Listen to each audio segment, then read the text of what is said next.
Salut, je m'appelle Bear Watson, et voici mon histoire.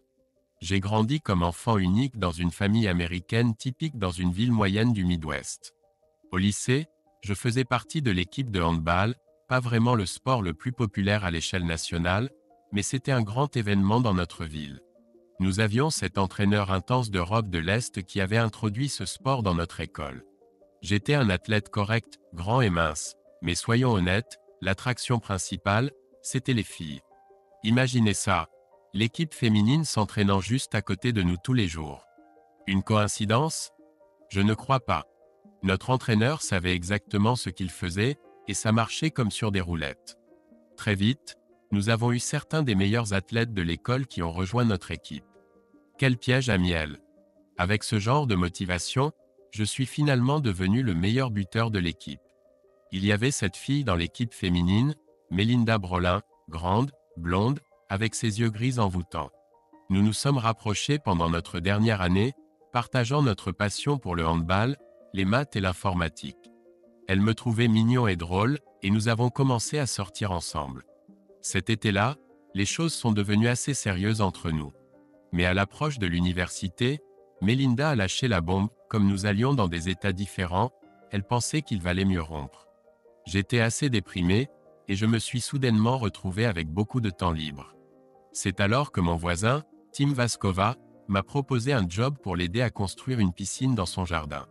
C'était le moment parfait, j'avais besoin d'argent pour réparer ma vieille voiture, et il a rendu l'offre encore plus alléchante en me promettant un accès gratuit à la piscine une fois terminée. Pendant quelques semaines, Tim et moi avons travaillé sur la piscine, avec sa femme Suzanne qui nous gardait bien nourris et hydratés tout au long du processus. Je demandais toujours du lait écrémé au lieu de soda ou de bière. La première fois que je l'ai demandé, elle m'a regardé un peu bizarrement mais m'a apporté le lait. Nous avons terminé la piscine en moins de 2 semaines et Tim m'a payé plus que promis.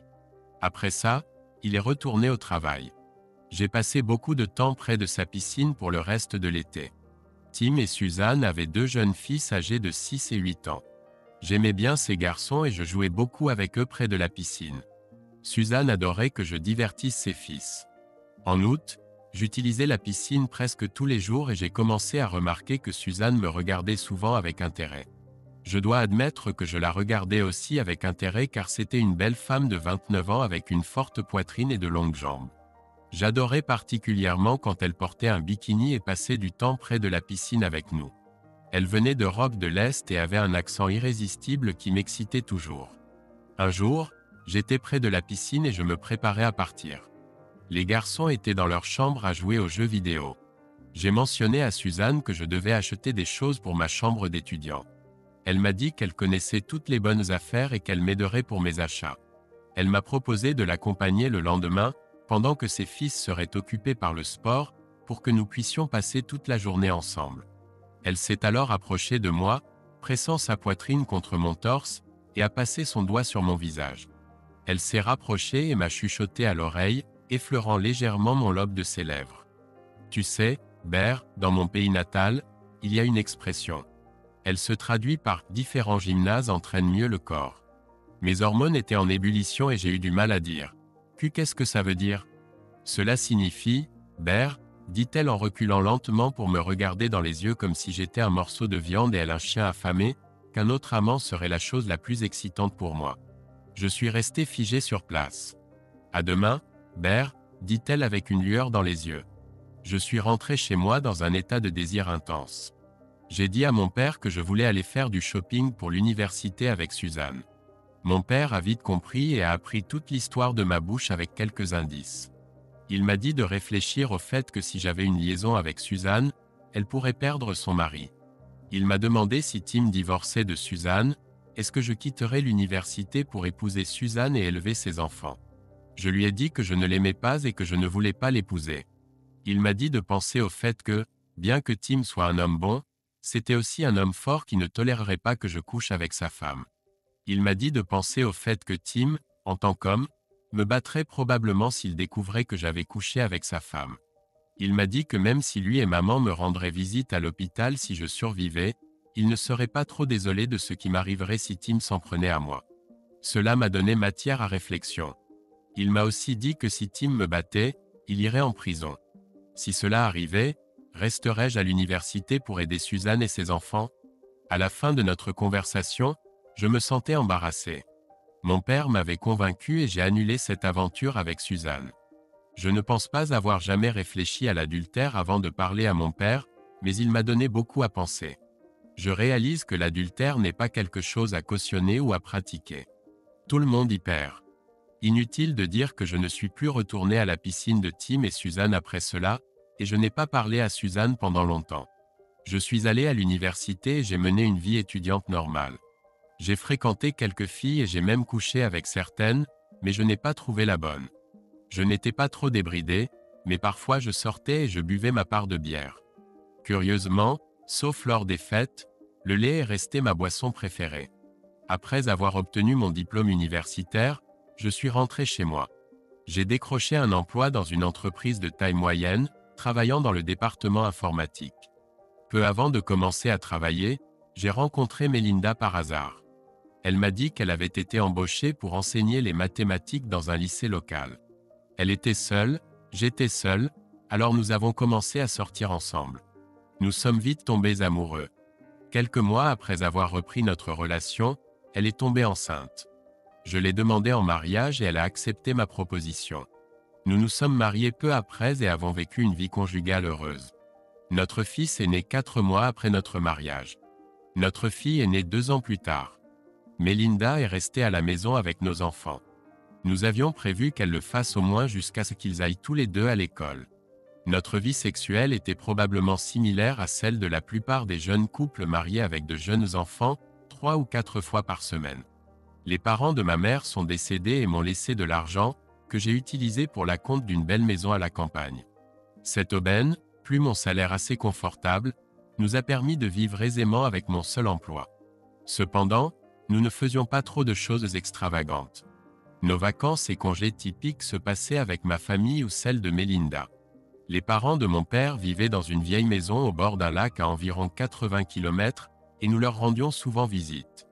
Ils avaient une grande maison vide et adoraient quand nous venions les voir. Nous pêchions, nous jouions dans l'eau et nous passions simplement un excellent moment en famille. Mon grand-père était chasseur, et j'allais souvent chasser avec lui. Nous ramenions du gibier et ma grand-mère et ma femme le cuisinaient. Mon père était plutôt pêcheur, donc la chasse était quelque chose que mon grand-père et moi faisions ensemble, juste tous les deux. Mon père emmenait mon fils à la pêche, donc cela deviendra peut-être une tradition spéciale pour eux deux. Mon grand-père adorait chasser les oiseaux avec un fusil de chasse.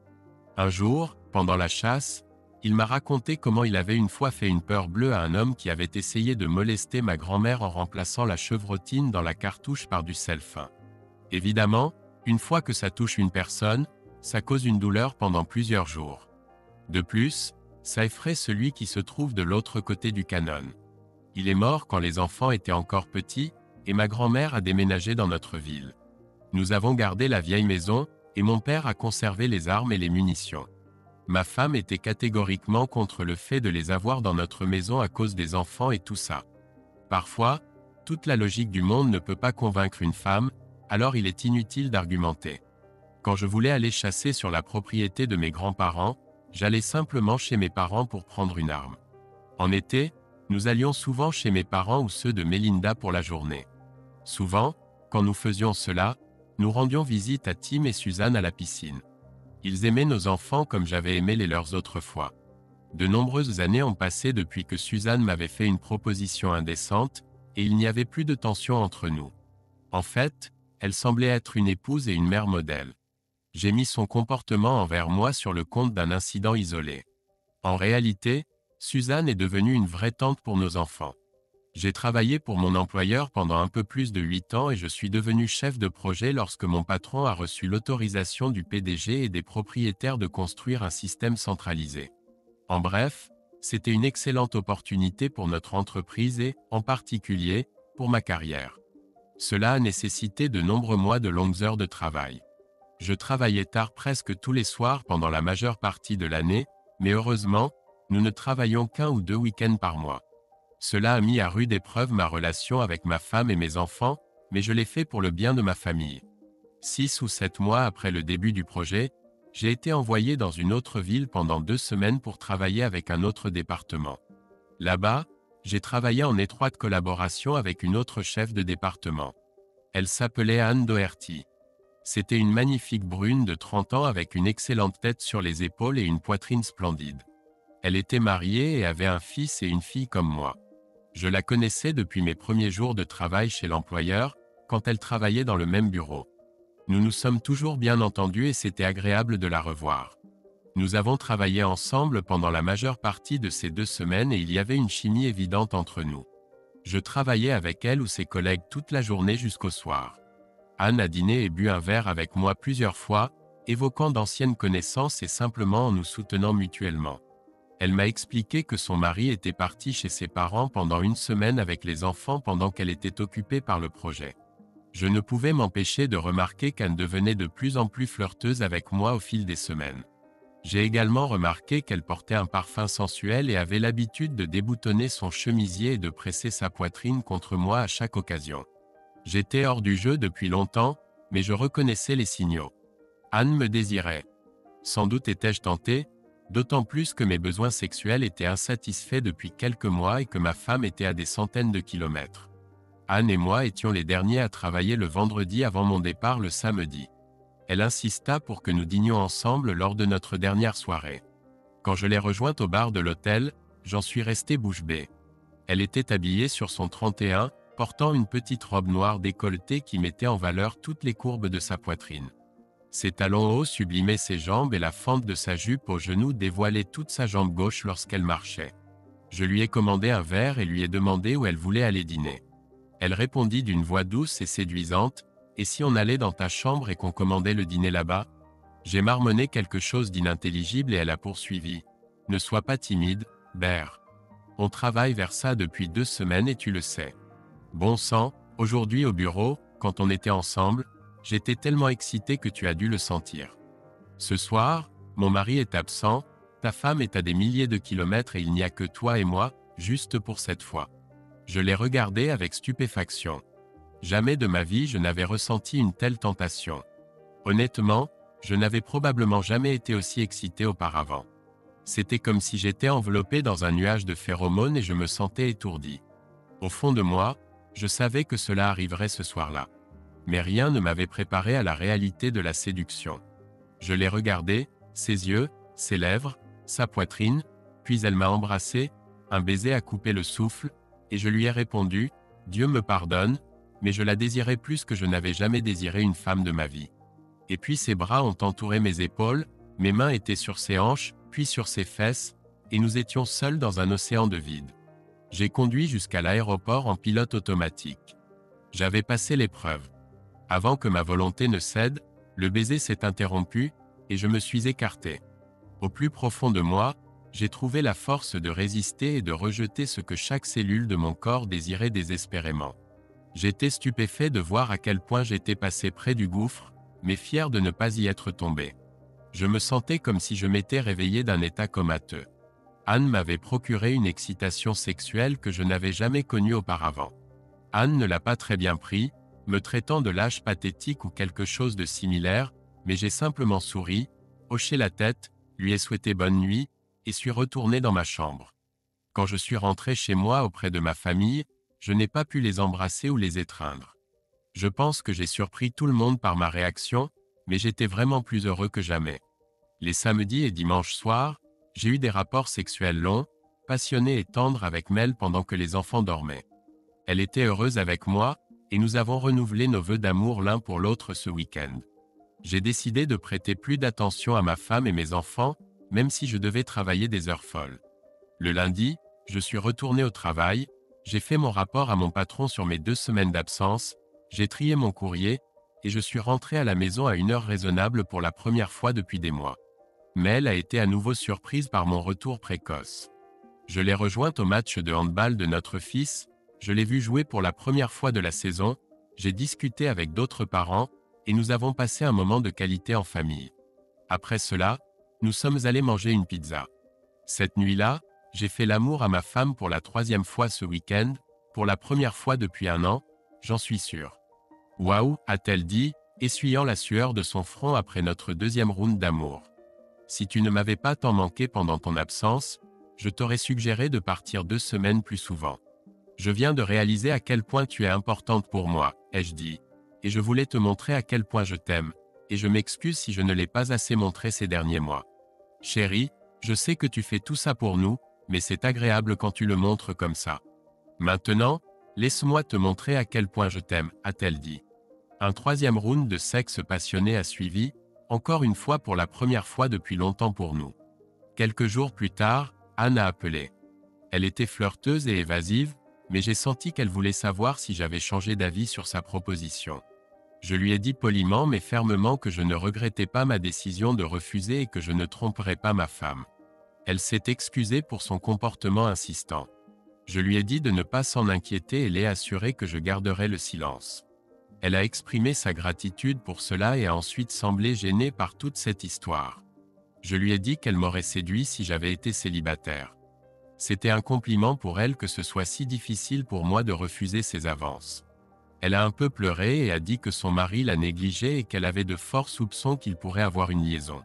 Elle a dit qu'elle n'avait jamais trompé son mari auparavant, mais qu'elle m'aimait bien, était attirée par moi, et pensait que j'étais la personne parfaite pour obtenir de l'attention, de l'affection et une confirmation de son attractivité. Je lui ai dit que je comprenais cela. Je lui ai dit que je ne voulais pas interférer dans sa relation, mais que je lui souhaitais le meilleur. Quelques mois plus tard, j'ai été renvoyé au bureau d'Anne pour 1 semaine de réunion. Encore une fois, j'ai travaillé de longues journées et soirées avec Anne et son équipe pendant la période de test. Anne était très polie avec moi, mais j'ai remarqué qu'elle avait une relation très proche avec un jeune collègue nommé Jeff. Un soir au bureau, je suis allé aux toilettes dans un immeuble presque vide, et quand je suis revenu, j'ai trouvé Jeff en train de caresser les fesses d'Anne et de lui chuchoter à l'oreille. Anne m'a remarqué à la porte et a en quelque sorte repoussé Jeff. Elle a eu assez de tact pour être un peu gênée et j'ai eu assez de tact pour ne pas en parler. J'étais content qu'elle ne soit pas ma femme. Quelques mois plus tard, notre grand projet a été achevé avec succès et je devais recevoir une promotion et une augmentation de salaire. Cela me rendait heureux, mais j'étais encore plus heureux de pouvoir revenir à un horaire de travail plus normal. Mon patron m'a envoyé, ainsi que plusieurs membres de mon équipe, à un atelier informatique d'1 semaine à Jacksonville, en Floride. Jamais auparavant ni depuis je n'ai vu autant de femmes attirantes avec d'aussi gros seins par habitant que dans le nord-est de la Floride. Surprenant, vraiment, j'ai rencontré beaucoup de gens de différentes entreprises. Un soir, j'étais dans un bar d'hôtel où se déroulait un séminaire. J'étais le plus jeune à la table, seulement 29 ans. Quand j'ai dit cela, l'un des gars à la table m'a demandé si la première vague de divorce commençait parmi mes amis. Je lui ai demandé ce qu'il voulait dire. Il a expliqué que de nos jours, tout le monde se marie au début ou au milieu de la vingtaine et que les divorces commencent à la fin de la vingtaine et au début de la trentaine. Le reste de la table a acquiescé et ri. L'un des hommes à la table, un homme plus âgé dans la cinquantaine, a dit qu'il avait été marié 2 fois et qu'il avait réussi son 2e divorce. Je lui ai demandé ce qu'il voulait dire. Il a dit qu'il s'était fait avoir lors du 1er divorce, alors il s'était préparé pour le second au cas où. Il a dit qu'il avait secrètement caché de l'argent à sa 2e femme très soigneusement pour ne pas être découvert en cas de divorce. J'ai remis en question son honnêteté et il a expliqué que sa 2e femme n'était pas honnête non plus quand il l'a surprise en train de le tromper avec un joueur de billard.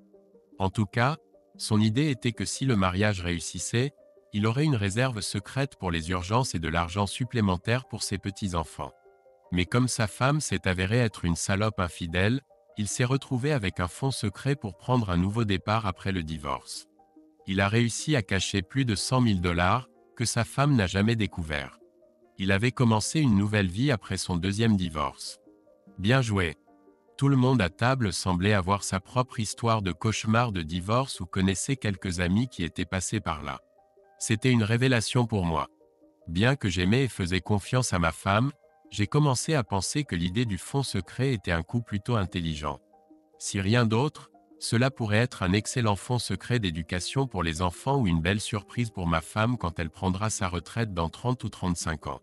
À partir de ce jour-là, j'ai commencé à épargner dans un fonds secret, retirant de petites sommes chaque semaine et demandant que toutes les primes soient versées séparément sur des comptes de retraite distincts.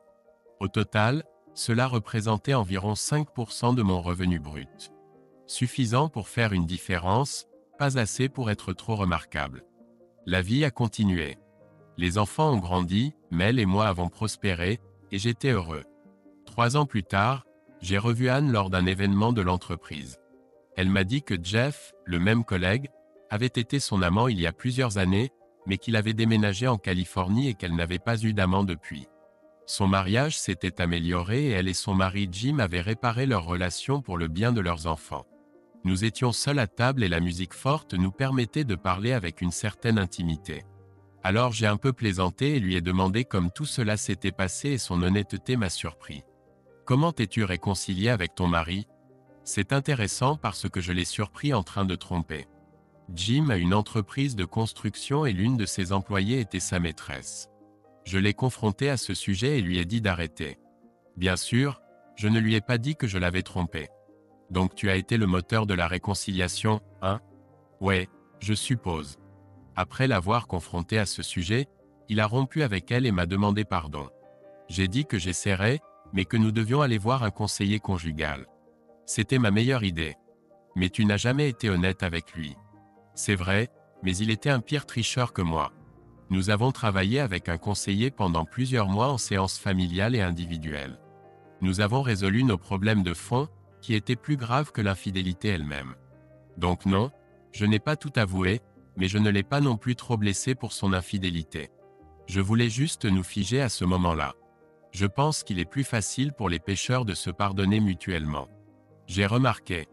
Anne m'a regardé pensivement, puis a dit « Exactement ». Le conseiller était intelligent, et il a compris que moi aussi, j'avais trompé. Nous en avons parlé lors de mes séances individuelles, mais il a gardé mon secret vis-à-vis de Jim.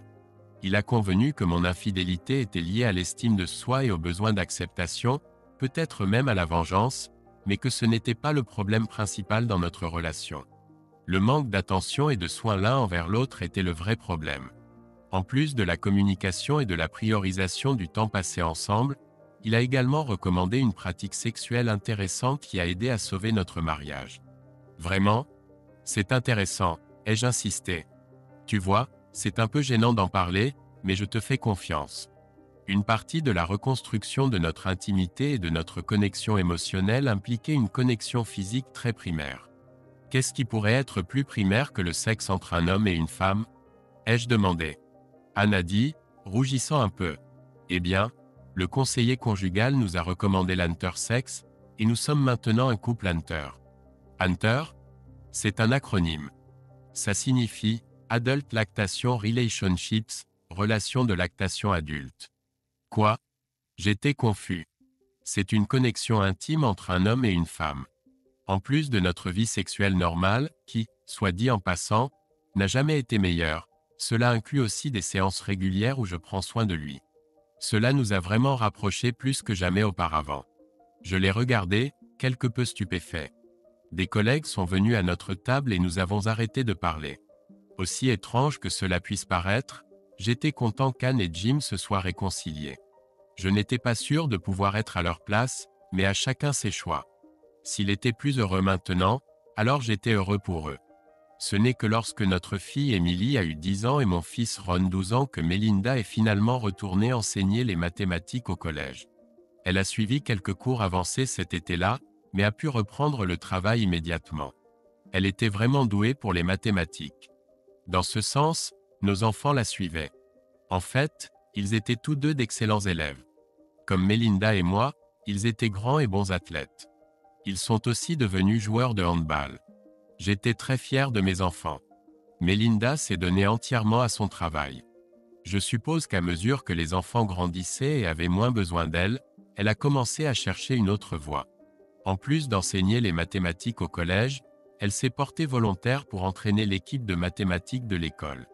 Elle a donc rencontré plusieurs élèves expérimentés et leur a donné des cours 2 fois par semaine, avec 2 heures d'études supplémentaires après l'école. Elle recevait une petite indemnité pour son travail, mais ce n'était pas une question d'argent. Elle les préparait pour les Olympiades de mathématiques. Sous sa direction, l'équipe a obtenu d'excellents résultats. En tant qu'équipe, ils ont terminé 3e de l'État la première année. L'année suivante, ils ont fini 2e et se sont qualifiés pour les nationales. Elle a voyagé avec les élèves en Pennsylvanie pour une compétition. L'un de ses élèves, un garçon timide et dégingandé nommé Rob, s'est classé parmi les 10 meilleurs élèves en mathématiques lors d'une compétition nationale et a finalement obtenu une bourse d'études complète pour Caltech.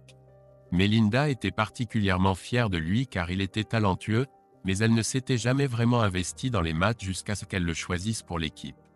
Pendant les 2 années où il a fait partie de l'équipe, elle lui a consacré plus de temps et d'efforts. Leur travail acharné et leur dévouement ont porté leurs fruits. J'étais fier des réalisations de Melinda. La vie était belle. À cette époque, j'avais 37 ans. J'étais épanoui et heureux au travail et avec ma famille. J'allais encore chasser de temps en temps et nous allions toujours en famille sur la propriété de mes grands-parents pour pêcher et jouer dans l'eau. Nous rendions toujours visite à nos parents et passions du temps à la piscine de Tim et Suzanne. La vie était belle. Bien sûr, ma vie sexuelle avec Mel s'était un peu ralentie. Nous n'étions plus des jeunes dans la vingtaine, mais nous avions toujours une vie personnelle plutôt bonne, bien que familière. Je l'aimais toujours de tout mon cœur et nous nous amusions encore ensemble quand nous en avions le temps. Son retour au travail empiétait sur notre temps ensemble. Elle était souvent occupée avec l'équipe de maths ou à corriger des devoirs, des quiz et des tests, mais je ne pouvais pas lui envier sa carrière d'enseignante. Cela lui apportait clairement une grande satisfaction. De mon côté, mes responsabilités au travail avaient également augmenté et je commençais à passer beaucoup de temps au bureau. Cependant, j'avais plus de temps seul qu'avant, quand les enfants étaient occupés par leurs propres activités et que Mel était prise par son travail. J'ai toujours aimé la fiction et j'ai découvert des sites en ligne avec des histoires. J'aimais la science-fiction et les récits d'aventure, mais je suis aussi tombé sur plusieurs sites avec des histoires érotiques. Je suis devenu accro aux histoires de femmes infidèles. Pas des fantasmes sur des imbéciles et des cocus, mais des histoires dramatiques sur des épouses infidèles. Pour être honnête, c'est devenu une petite obsession pour moi. Chaque jour, je parcourais de nouveaux contenus, à la recherche d'histoires d'amour, de perte et de trahison. Je prenais plaisir à voir la vengeance s'abattre sur les garces infidèles et j'encourageais les maris quand ils renaissaient de leurs cendres, passaient à autre chose et vivaient leur meilleure vie. Bien que mon mariage fût solide, j'avais vu suffisamment de mes amis passer par le broyeur du divorce pour compatir à leur sort. Je dois admettre que la lecture de ces histoires m'a accroché. Je suppose qu'à force de lire ce genre de choses, on finit par avoir des idées folles en tête. Quoi qu'il en soit, c'est ce qui m'est arrivé. Bien que je fasse confiance à ma femme, j'avais de légers soupçons. Me disant que je le faisais pour plaisanter, j'ai même secrètement fait tester l'ADN de mes enfants. Ils étaient bien les miens, tout allait bien. Et pourtant, mes soupçons ne se sont pas complètement dissipés. J'ai continué à lire et j'ai commencé à penser aux micros et aux webcams pour une surveillance secrète. J'ai acheté ces outils depuis mes comptes secrets et j'ai connecté ces gadgets électroniques à un serveur personnel dédié dans mon bureau. Les écoles étaient fermées pour l'été. Ron et Emily sont partis en colonie de vacances en même temps. Melinda était à la maison la plupart du temps. J'ai installé des micros et des webcams dans notre maison et activé les enregistrements. J'ai vérifié l'activité pendant quelques jours sans rien trouver d'anormal et j'ai commencé à me sentir minable. Pourquoi avais-je fait ça? Pourquoi avais-je envahi l'intimité de ma femme? À cause de la paranoïa née de la lecture d'un tas d'histoires stupides, j'ai arrêté ma folie et oublié les dispositifs de surveillance. À cette époque, un projet assez important a atterri sur mon bureau. J'ai été très occupé pendant quelques semaines. Après avoir enfin terminé le projet, je suis retourné dans mon bureau, triant des papiers et bidouillant mes fichiers électroniques. Je me suis souvenu de mon projet de surveillance. J'avais l'intention de ruiner toute cette opération folle, mais j'ai décidé de parcourir quelques fichiers au cas où. Je les ai regardés et j'ai failli tomber de ma chaise de surprise. C'était littéralement le premier enregistrement que j'ai visionné. Ma femme bien-aimée avait un amant, un récent diplômé du lycée, une star de l'équipe de mathématiques et un futur étudiant de Caltech. Ce petit salaud avait apparemment perdu sa virginité avec ma femme infidèle. C'était toute une routine de séduction où ma femme était son professeur de sexe. Je ne manque pas de remarquer que c'est très similaire à l'épisode Suzanne de ma jeunesse, sauf que ce salaud a réellement couché avec ma femme. J'ai regardé quelques vidéos de plus, et en effet, ils avaient eu des relations sexuelles plusieurs fois chez moi pendant que mes enfants étaient au camp. Je n'ai pas tout écouté, mais il était clair que ma femme s'intéressait beaucoup au petit Robbie, et pas seulement à son cerveau. Il s'est avéré que ma femme avait poussé son tutorat au niveau supérieur. Il était clair qu'elle avait l'intention de mettre fin à leur relation après leurs 2 semaines de rendez-vous, mais ce n'était pas une erreur. J'étais furieux. Ma première idée était de les tuer, mais je me suis forcé à me calmer un peu et j'ai réalisé que je ne voulais pas aller en prison. De plus, je n'étais pas un meurtrier et je ne pouvais pas faire ça à mes enfants. Ma deuxième idée était de trouver un moyen de piéger ma femme et de l'envoyer en prison pour plusieurs années. Évidemment, je devais réfléchir attentivement à toute cette situation. J'ai demandé à ma secrétaire de mettre tous mes appels en attente, d'annuler tous mes rendez-vous de la journée et de ne laisser personne me déranger. J'ai fermé la porte et étudié soigneusement les fichiers audio. Si la liaison avait commencé alors que Robbie était encore au lycée, ma femme aurait pu être licenciée et peut-être même arrêtée. Mais il s'est avéré que leur brève romance n'avait commencé que pendant cette période de 2 semaines après la fin de l'année scolaire. Donc, il n'y aurait peut-être pas de poursuite pénale ou de licenciement garanti, mais je pouvais être un salaud vindicatif et exposer ma femme à notre communauté comme une enseignante infidèle. Dans le meilleur des cas, ce serait une humiliation publique pour elle et elle perdrait probablement son emploi et son autorisation d'enseigner. Mais je ne voulais pas humilier mes enfants. Ils ne méritaient pas d'être des dommages collatéraux dans tout ça. Il en allait de même pour ses parents. Ils m'avaient toujours bien traité. J'ai écouté attentivement les derniers enregistrements et j'ai réalisé qu'ils planifiaient leur dernière rencontre. À demain. Merde. Des pensées de représailles ont à nouveau envahi mon esprit. J'ai eu du mal à me forcer à me calmer. Bien que je ne voulais pas partager la vidéo de ma femme en train de me tromper, je supposais qu'elle n'était pas au courant. De cette façon, je pourrais faire chanter ma future ex-femme et obtenir de meilleures conditions de divorce. Cela me donnerait une certaine satisfaction et justice. Mais Robbie avait aussi besoin d'une leçon. Je me suis souvenu de la décision de mon grand-père dans une situation similaire il y a de nombreuses années. J'ai pris un jour de congé et j'ai appelé le meilleur avocat en divorce. J'ai pris rendez-vous pour le lendemain et j'ai pris 2 jours de congé supplémentaires. Je suis allé chez mes parents et je leur ai raconté ce que j'avais découvert.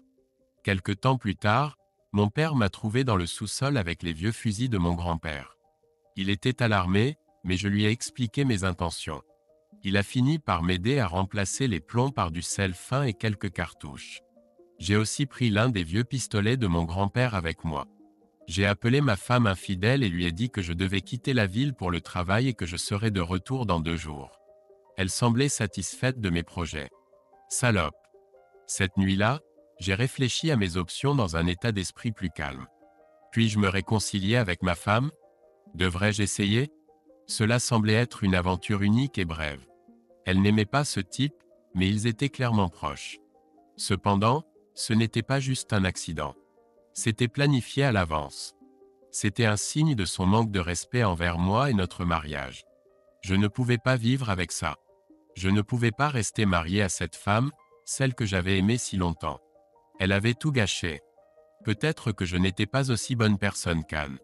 Je ne pouvais tout simplement pas pardonner et oublier. Jamais. J'avais besoin d'aller de l'avant et j'avais besoin de me venger. Puisque tuer une épouse infidèle et son amant n'était pas considéré comme socialement acceptable, je devais obtenir ma satisfaction morale d'une autre manière. Ces pensées tourbillonnaient dans ma tête jusqu'à ce que je finisse par m'endormir. Mes enfants étaient assez grands pour venir me voir et nous pourrions nous voir souvent. Le lendemain, je suis allé voir un avocat et nous avons discuté de mes options. Comme nous n'avions pas de contrat prénuptial, tous les biens communs seraient divisés équitablement. Puisque mon argent d'héritage avait été utilisé pour l'acompte sur la maison, j'aurais probablement droit à une plus grande part de la vente de la maison. Il a dit que les enfants sont assez âgés pour que leurs souhaits soient pris en compte dans les décisions de garde physique, mais comme leur mère a été la principale responsable de leur éducation pendant la majeure partie de leur vie, elle obtiendrait probablement la garde physique principale. Il a dit qu'il y avait aussi une chance 50-50e de garde physique partagée, mais seulement si les 2 parties étaient d'accord. L'avocat a dit que la maison resterait jusqu'à ce que le plus jeune enfant ait 18 ans, puis elle pourrait être vendue et divisée en 2, moins mon acompte.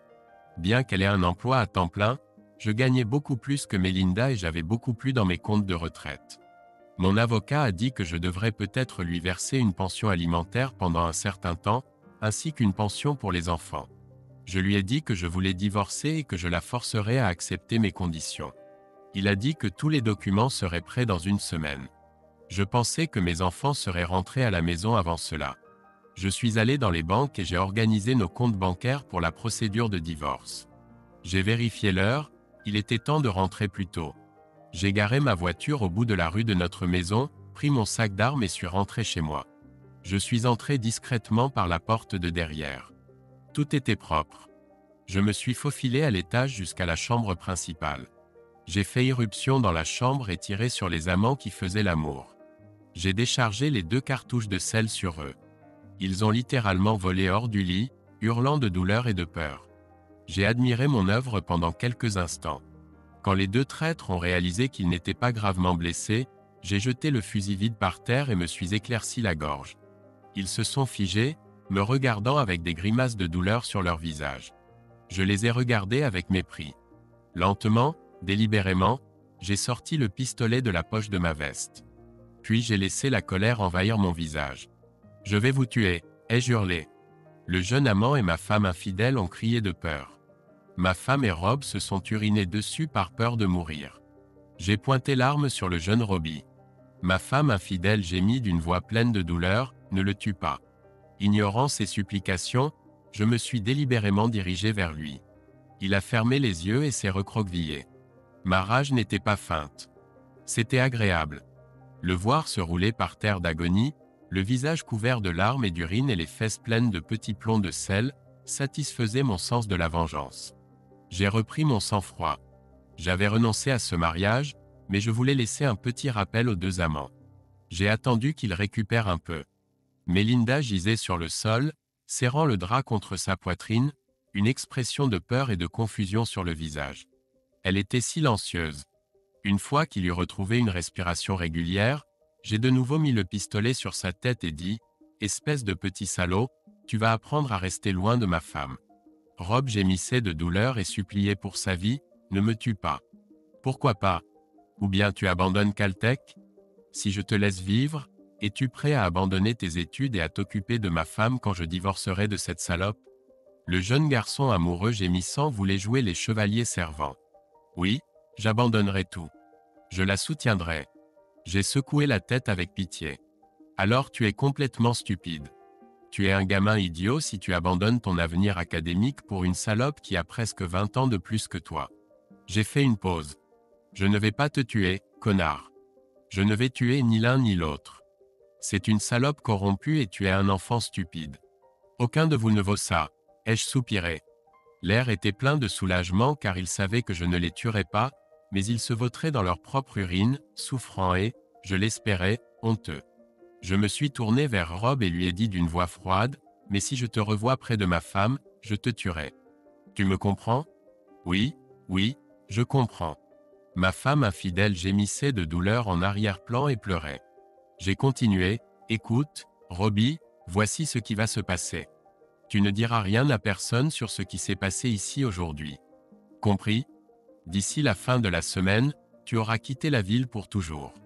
Je me fiche où tu vas, mais tu partiras et tu seras absent jusqu'à la fin de l'été. Peut-être que tu iras en Californie plus tôt pour visiter le campus. Ça m'est égal, mais tu quitteras la ville.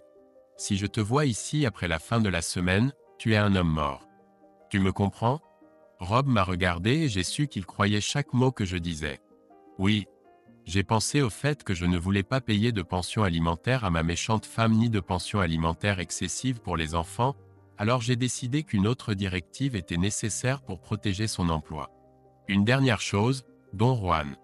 Je ne veux pas que tu dises un mot à qui que ce soit sur ta sale petite liaison avec ma femme. Si j'apprends que tu as dit ne serait-ce qu'à une seule personne ce que tu lui as fait, ou à propos de ce matin, je te mettrai une balle dans la tête, tu comprends? Je comprends. Je n'ai rien dit à personne à ce sujet et je ne le ferai jamais, je le promets. Je l'ai regardé longuement et intensément. Finalement, j'ai mis le pistolet dans ma poche et dit, « Je te crois, Robbie. C'est la seule raison pour laquelle tu es encore en vie. Ça et le fait qu'il est évident pour moi que tu n'es qu'un enfant faible et stupide. Je regrette cette faveur. » Il a secoué la tête désespérément. « Ton derrière te fera un mal de chien pendant quelques jours, mais ça ne causera pas de dommages réels. Je t'ai piqué avec du sel. Quand tu rentreras chez toi, prends une douche et lave-toi soigneusement. Peut-être mets un pansement. Ne fais pas ça. Je dois aller chez le médecin ou quelque chose. Les croûtes devraient disparaître dans une semaine ou deux. Si quelqu'un demande, tu es tombé de ton vélo, d'accord? Allez, habille-toi et pars. Le jeune salaud s'est habillé et a quitté la maison. J'ai fermé la porte derrière lui. Je suis retourné dans la chambre où ma femme était toujours recroquevillée, des larmes coulant sur son visage. J'ai dit, va prendre une douche. Elle est allée dans la salle de bain, gémissant et pleurant. Je suis allé dans la cuisine et me suis versé un grand verre de lait froid.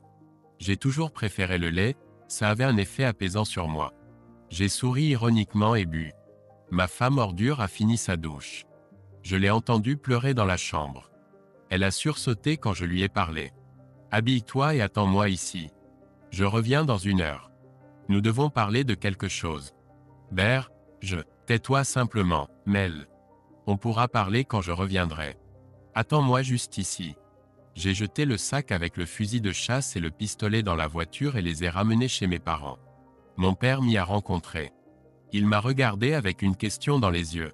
Oui, tout s'est passé comme prévu. Elle était là avec lui, s'enfuyant comme des putains de lapins. Laisse tomber l'arme, papa.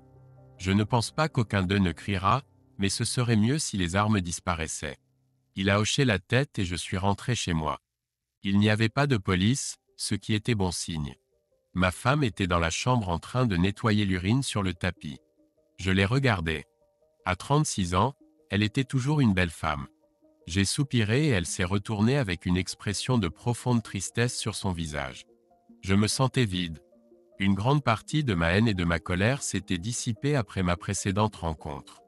Si vous mettez quelques cartouches de sel dans quelques arnaqueurs, ça vous soulagera. Ber, je suis vraiment désolé. Est-ce vrai? Je ne te mentirai pas. Ce n'était pas notre seule fois, mais ce sera notre dernière fois. Arrête, Mel, ai-je dit d'un ton là. S'il te plaît, Ber, laisse-moi juste te dire, je n'ai jamais rien fait de tel auparavant. Je n'avais pas prévu ça. Enfin, au moins je ne le cherchais pas. Je ne l'aime pas. C'est juste, il était si spécial pour moi et nous sommes devenus si proches et, écoute, il n'y a pas d'excuse pour ça, mais... Non, il n'y a pas d'excuse, Mal. Mais il y a des conséquences. S'il te plaît, Ber, je sais que ce que j'ai fait était mal, mais je ne réfléchissais pas clairement. Il était tellement amoureux de moi, ça flattait mon ego. Je pensais lui faire un cadeau. Il était vierge et moi, eh bien, Tu as aussi décidé d'être son professeur dans la chambre à coucher. Je comprends, Mel. Tu voulais un peu de changement et ce gamin était ton opportunité. Non, Ber, ce n'était pas ça. Ce n'est pas que je voulais quelque chose que tu ne me donnais pas. Il n'était pas du tout aussi bon au lit que toi.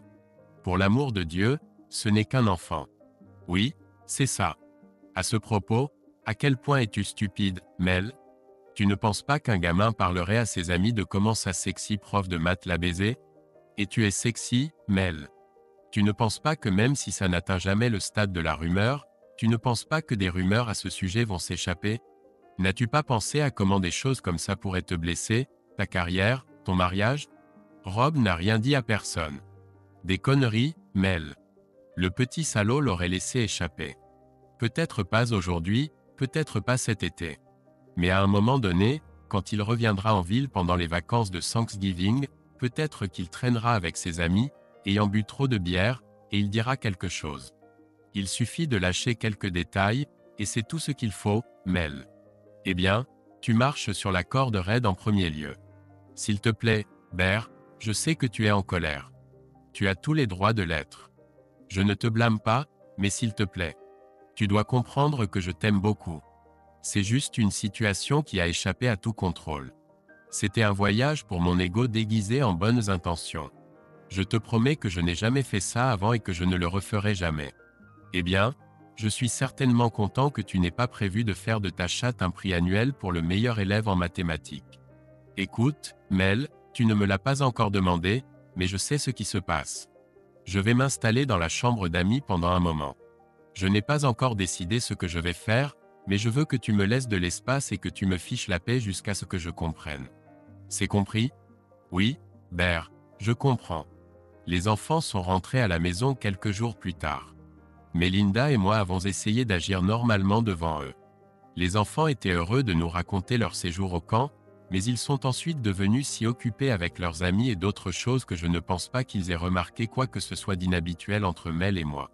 J'ai vu que Mel se comportait avec courage, bien qu'elle fût une épave nerveuse. À son crédit, elle m'a laissé tranquille pendant plusieurs jours. J'ai eu pitié d'elle. Mel, pouvons-nous parler? Ai-je demandé un soir lorsque les enfants étaient déjà couchés. Oui, bien sûr, Bear. Ses yeux exprimaient de l'inquiétude. J'ai décidé que nous devons divorcer. Oh, non, gémit-elle, mais doucement pour ne pas réveiller les enfants. J'ai été impressionné par son sang-froid. Oui, Mel, j'allais te faire signifier les papiers du divorce demain. Eh bien, je vais toujours le faire, mais je ne voulais pas que ce soit une surprise totale. Je ne dirai pas que je te dois ça après ce que tu as fait, mais je voulais te le dire en face. Melinda comprit, mais posa la question obligatoire dans de tels cas. S'il te plaît, Bear, n'y a-t-il aucun espoir de réconciliation? Je t'aime. J'ai merdé. Je ne comprends pas vraiment pourquoi. Rob n'a jamais été une menace pour nous. Oh mon Dieu, s'il te plaît, Bear, s'il te plaît. Elle suppliait les larmes aux yeux. Non, Mel, non, ce n'était pas une baise aléatoire sous l'effet de l'alcool. Je pourrais pardonner ça. Non, ce que tu as fait était une décision délibérée de devenir la professeure de sexe d'un vierge pendant quelques semaines. Je ne sais pas exactement pourquoi et je m'en fiche. Tu l'as fait délibérément. La femme que j'ai épousée n'aurait pas fait ça, n'aurait pas risqué notre mariage et notre famille pour satisfaire une curiosité ou de la pitié ou flatter son ego ou quoi que ce soit d'autre. Non, tu as changé, Mel, et maintenant j'ai changé. Tu as rompu tes vœux et maintenant je suis libéré de ce mariage et je ne crois pas aux mariages ouverts, Mel. Ça peut marcher pour certains, mais ça ne marchera jamais pour moi. Pour me libérer de ce mariage, j'ai besoin de divorcer de toi. Ma décision est définitive. Et puis les sanglots ont commencé. Elle était inconsolable, secouée de sanglots, suffoquant de sa propre douleur. J'éprouvais un peu de pitié pour elle, mais j'y ai réfléchi. J'étais inflexible dans ma décision, mais presque malgré moi, j'étais touché par sa douleur. Elle a finalement retrouvé un peu de sa contenance. À son crédit, on peut dire qu'elle n'a pas tardé à plaider sa cause. Je n'étais pas sûr qu'elle acceptait ma décision. Je ne savais pas comment elle réagirait lorsque le processus suivrait son cours, mais au moins elle était à nouveau rationnelle. Je comprends, Bear. Tu vas divorcer et notre mariage est terminé. Que va-t-il se passer maintenant? Demain, on te remettra les documents.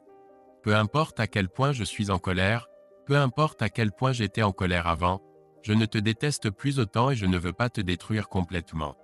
Nous avons toujours nos enfants, nous serons liés par leurs intérêts à l'avenir. Oui, nous les aurons toujours, n'est-ce pas, Bear? Elle parvint à sourire, mais tristement, et risqua un regard plein d'espoir dans mes yeux. Je n'étais pas sûr de ce qu'elle cherchait, mais elle ne le trouva pas. Le sourire disparut et elle baissa à nouveau les yeux sur ses mains. Tu devrais prendre un avocat, Mel, et lui faire examiner ma demande de divorce. Mais je te recommande d'accepter les termes du divorce, ils sont équitables, et je ne veux pas me battre contre toi. J'ai proposé la garde légale conjointe de nos enfants avec toi comme gardienne physique principale ici dans cette maison, et je bénéficierai d'un droit de visite illimité et de la garde physique une semaine sur 2, et je les prendrai aussi pendant un mois en été. Tu travailles moins que moi et tu as toujours été une bonne mère pour eux, donc il est juste qu'ils restent ici avec toi. J'ai suggéré une pension alimentaire standard basée sur nos revenus, mais il n'y aura pas de pension compensatoire. Tu obtiens la moitié de nos actifs liquides et j'obtiens l'autre moitié. Je garderai mes comptes de retraite et tu garderas les tiens et ta pension, et quand les enfants auront grandi, nous vendrons la maison et partagerons le produit en deux, mais je récupérerai l'apport initial avec les intérêts. J'ai compris. J'accepterai ces conditions de divorce. Diras-tu à nos enfants pourquoi nous divorçons? Je ne leur dirai rien jusqu'à ce qu'Emily obtienne son diplôme, si jamais je le fais, et je ne leur montrerai pas la vidéo de toi et Robbie, je te le promets. Tu as une vidéo? Oui, et des enregistrements de conversation aussi. J'ai toutes les preuves pour te détruire. Une expression de peur passa sur son visage. Ne t'inquiète pas, Mel, j'étais prêt à les utiliser comme levier si nécessaire, mais tu as été coopérative. Reste coopérative et je te promets qu'ils ne verront jamais le jour. Demain, nous dirons aux enfants que nous divorçons. Je déménagerai chez mes parents le jour suivant. Elle fit une dernière tentative. Burt, ce sera difficile de vivre sans toi. Tu étais mon seul amour. S'il te plaît. Sa voix était faible et douce, comme le murmure d'un enfant. Je me suis endurci. Je suis désolé, Mel, après mon déménagement. Si tu as besoin de quoi que ce soit, tout ce qui concerne la maison ou les enfants, tu as mon numéro, mais pour le reste. Ma décision est définitive, il en sera ainsi. Melinda se remit à pleurer. Ce fut difficile d'annoncer aux enfants que nous divorcions. Nous n'avons rien dit de la liaison de Melinda avec Rob et les enfants étaient confus. Ils ont pleuré et nous leur avons promis que ce n'était pas de leur faute, mais qu'il n'y avait aucune chance de réconciliation. Le lendemain, j'ai déménagé et commencé un nouveau chapitre de ma vie. Mes parents étaient tristes de notre divorce, mais ils étaient heureux que leurs petits-enfants passent un week-end sur 2 avec eux. Avec le temps, tout le monde s'y est habitué. Je n'ai pas beaucoup fréquenté. Je travaillais beaucoup, voyais les enfants aussi souvent que possible et ne consacrais pas beaucoup de temps aux femmes. Au bout d'un an environ, j'ai commencé à me sentir très seul. J'ai essayé les rencontres en ligne et autres, mais aucune des femmes que j'ai rencontrées ne m'attirait. Il semblait que chaque femme qui m'intéressait était soit amère envers les hommes, soit une femme de mœurs légères. Cette dernière catégorie a donné lieu à quelques rendez-vous amusants, mais je cherchais quelque chose de sérieux et durable. Au hasard, j'ai exploré des sites de rencontres internationaux. J'avais toujours été intéressé par le bouddhisme et j'ai fini par tomber sur un site dédié aux rencontres avec des femmes laotiennes. C'est là que je l'ai rencontrée. Elle s'appelait Léa Bunjesui. Elle était belle, jeune et intelligente. C'était une diplômée universitaire bien éduquée d'une école laotienne. Son père était chirurgien, sa mère infirmière. Elle cherchait un Américain. Nous avons commencé à correspondre et tout se passait bien. Elle parlait couramment anglais. Ai-je mentionné qu'elle était belle?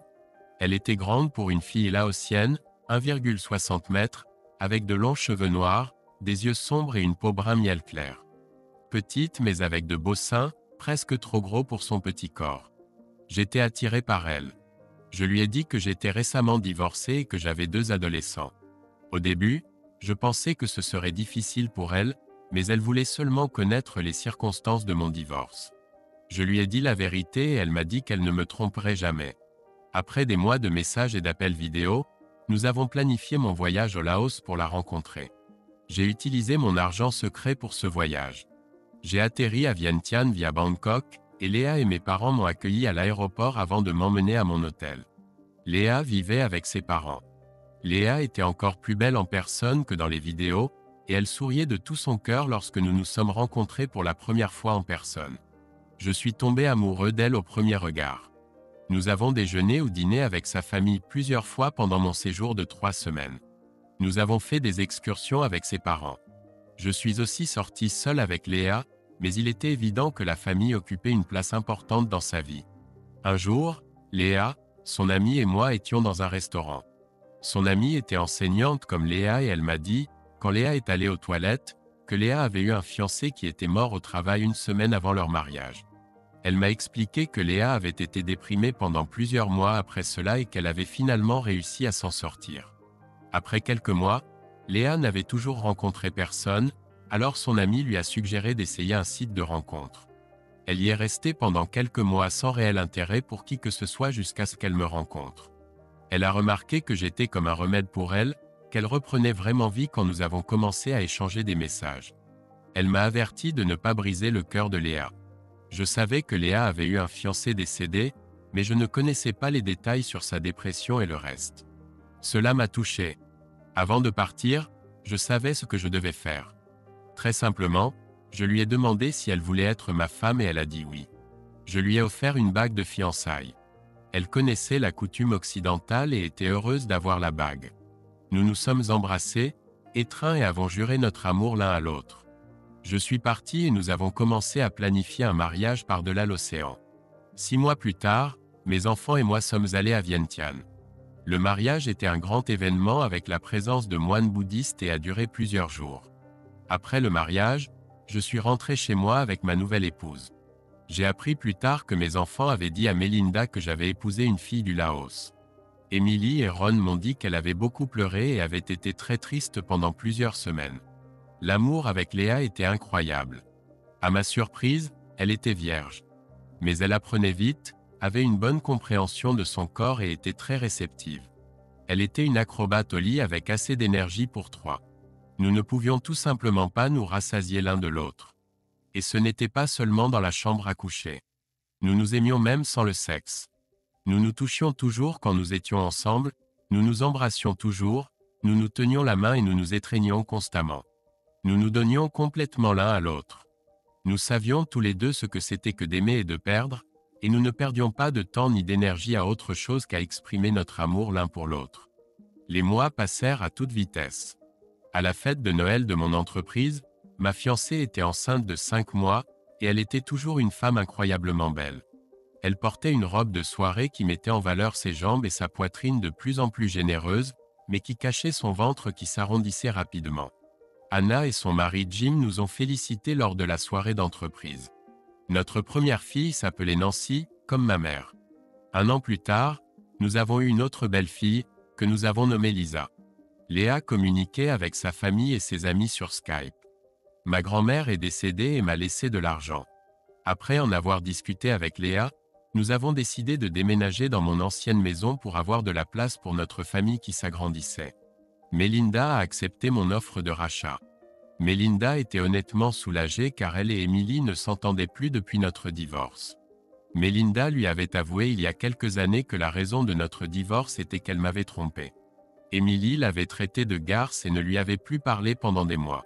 Avec le temps, la normalité était revenue, mais Emily était toujours restée plutôt froide envers Melinda après cela. Ron, ayant appris les circonstances de notre divorce, était en colère contre elle, mais reconnaissait qu'elle était sa mère et lui avait pardonné plus rapidement. Quoi qu'il en soit, j'ai racheté la part de Melinda et elle s'est acheté un bel appartement. Ron et moi avons aidé Melinda à emménager dans l'appartement et elle m'a remercié. Emily est allée chez ses grands-parents au lieu d'aider sa mère. Je ne détestais plus Melinda, j'étais juste neutre envers elle. Mon cœur était rempli d'amour pour Leila et mes 4 enfants. J'aimerais qu'Emily pardonne complètement à sa mère, mais ce n'est pas à moi de faire pression sur elle. Je lui ai dit que sa mère l'aimait et avait toujours été une bonne mère pour elle, et que ce serait mieux pour elle deux si elle lui pardonnait un jour. Mon amour pour Léa grandissait, tout comme le sien pour moi. Emily est partie pour l'université et mes enfants plus jeunes grandissaient rapidement. Quand Lisa avait presque 2 ans, Léa m'a dit qu'elle allait la sevrer. C'était une déception pour moi car non seulement j'adorais ses seins gonflés, mais nous incluions aussi l'allaitement dans nos jeux sexuels. Il n'y a rien de plus érotique et de plus liant qu'une femme qui nourrit son mari. Que puis-je dire? J'ai toujours préféré le lait. Les années ont passé. Mes enfants aînés ont obtenu leur diplôme universitaire et ont trouvé du travail à proximité. Mes plus jeunes enfants grandissaient rapidement. Je n'ai pas beaucoup suivi Melinda, mais je sais qu'elle a fréquenté quelqu'un sans jamais aller trop loin. À un moment donné, il semblait qu'elle avait commencé une relation sérieuse avec un homme et qu'il avait emménagé dans son appartement. Il s'est avéré que cette personne était un agresseur.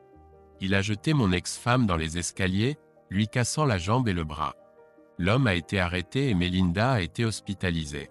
Ron rendait visite à sa mère et m'a appelé.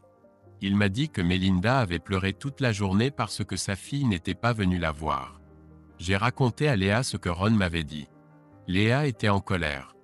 Elle est allée voir Emily et lui a dit qu'elle devrait rendre visite à sa mère.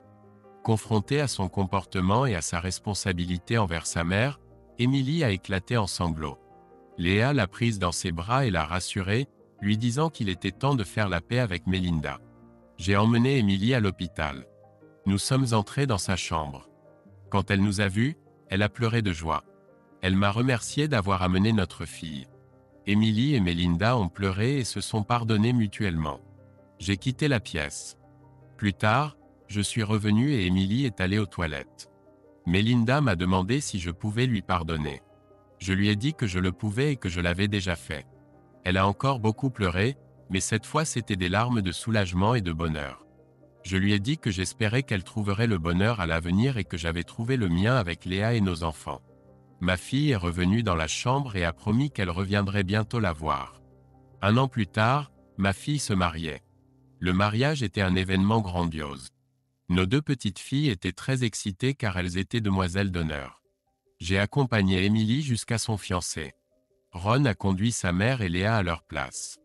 Mélinda et moi étions polis l'un envers l'autre, mais j'essayais de l'éviter sans que cela soit trop évident. Je lui ai pardonné, mais je ne pourrai jamais complètement oublier sa trahison. Elle a beaucoup parlé avec Léa. Léa m'a dit plus tard que Mélinda avait été très aimable avec elle. À un moment donné, tard dans la soirée, alors que la fête touchait à sa fin, bien après que mes plus jeunes filles aient été récupérées par les babysitters, Mélinda s'est approchée de moi alors que j'étais assis à table avec Léa et ma vieille voisine Suzanne. Sans aucun décorum, elle m'a dit d'une voix triste. « Ber, je vois à quel point Léa et toi vous aimez. Je suis triste que nous ne puissions plus jamais avoir cela, tout ça à cause de ma stupide erreur. Tu as l'air si bien, si jeune, si plein de vie et d'énergie, et je ne suis plus qu'une femme vieillissante et solitaire maintenant. » Stupéfait, j'ai eu une idée. Mélinda, je suppose que je suis la preuve vivante qu'après avoir été transformée, différentes salles de sport entraînent vraiment mieux le corps. Suzanne a rougi. Mélinda avait juste l'air embarrassée, et Léa, à qui j'avais raconté l'histoire de Suzanne essayant de me séduire il y a des années, a sauté sur mes genoux, m'a serré dans ses bras et m'a embrassé. « C'est vrai, mon amour, mais ne cherche aucune autre salle de sport que la mienne pour le reste de ta vie, » a dit Léa. Et je n'ai pas cherché.